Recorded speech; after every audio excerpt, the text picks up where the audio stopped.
Hi, this is John Lincecum here. This is Yard Machines push mower. It sat for a couple years.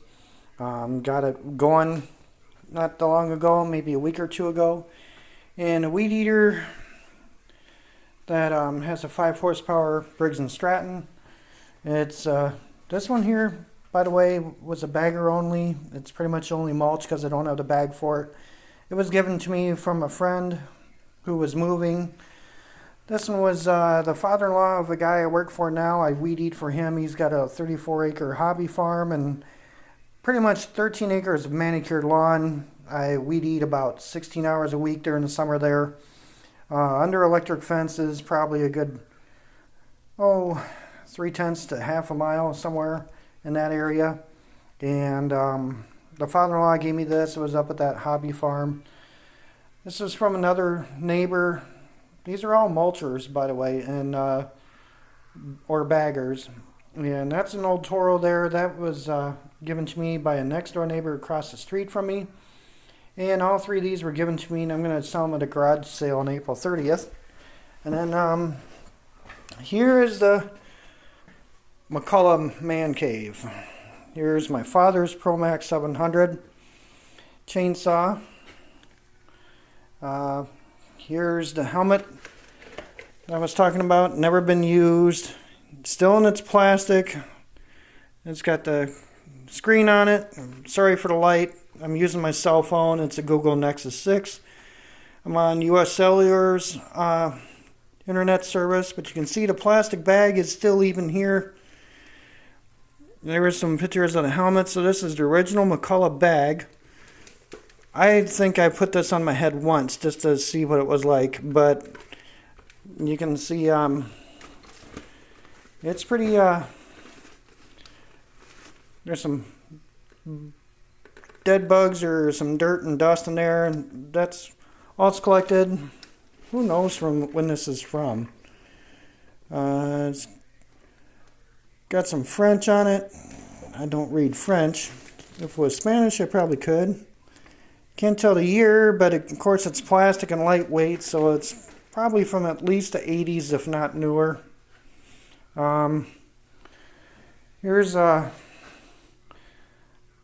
something one of my friends up there in Canada might like. It's a Carhartt t-shirt, but it's a bright yellow like McCulloch. Behind me is the Toro. I bought this new in 2010. Used it for commercial mowing. Had a 26 acres. We mowed about 9 times because it was on a real sandy ground in this area, which is kind of unusual. And I got that new. And then I bought this used a few years back. Well, I paid about $350 for this one, the Toro. It's the 6.75 foot-pounds of torque, Briggs & Stratton 190cc engine. Here is a 6.5 horsepower True Stroke Lawn Boy 2-cycle. You know, it mixes 32 to 1. And I bought that for about $120 up in Wisconsin, about an hour and away from me in Monroe, at a dealer there that actually sells Echo and stuff like that. And more of just a repair shop, but minor Echo dealer. Here's another. This is from next door neighbor, literally this way from me. There's a house right next door. We get about 15 feet in between the houses here, and about half that is mine and half is his. Probably not even 15. This was, the guy bought the house when another neighbor passed away who was up there in his years. And when he got that house, he was a county deputy sheriff. He bought it, remodeled inside. It still had the lath and plaster inside. He insulated it. Got most of the vinyl siding done last summer and jetted out of there and got his girlfriend pregnant. They're not married to my knowledge. I hardly ever see him anymore, which is fine by me. Was cool at first and ended up being a jerk, but that's the way it is. And this is a push mower he gave me, which was the last cool thing he did. And I used it a little bit at the beginning of last summer. It's a side discharge there. It doesn't have to shoot on it or anything, so it's just an open hole there. And it needs a carburetor, unfortunately. That kind of went gone on it. And here's some old lawn boys. That white stuff is just like a pile of corrosion that's created since being down here. But I think this one has a dead coil, and this one does too.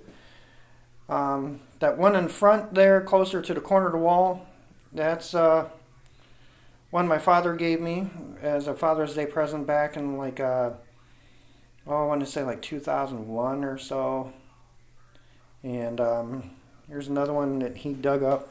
My dad has crazy luck at finding some cool stuff. For example, unfortunately it's dead now. You can see the piston is junk. But this is a McCulloch ProMac 1000, or what some other people would know as a Partner P100. It was made by Partner, and McCulloch asked them to build it for him. There's the top cover. I'll get this out of the darkness here. I'm in my basement. It's 10 o'clock at night or so. And this is actually the best time to do it because of the lighting coming through these weird windows. That's underneath the deck right there.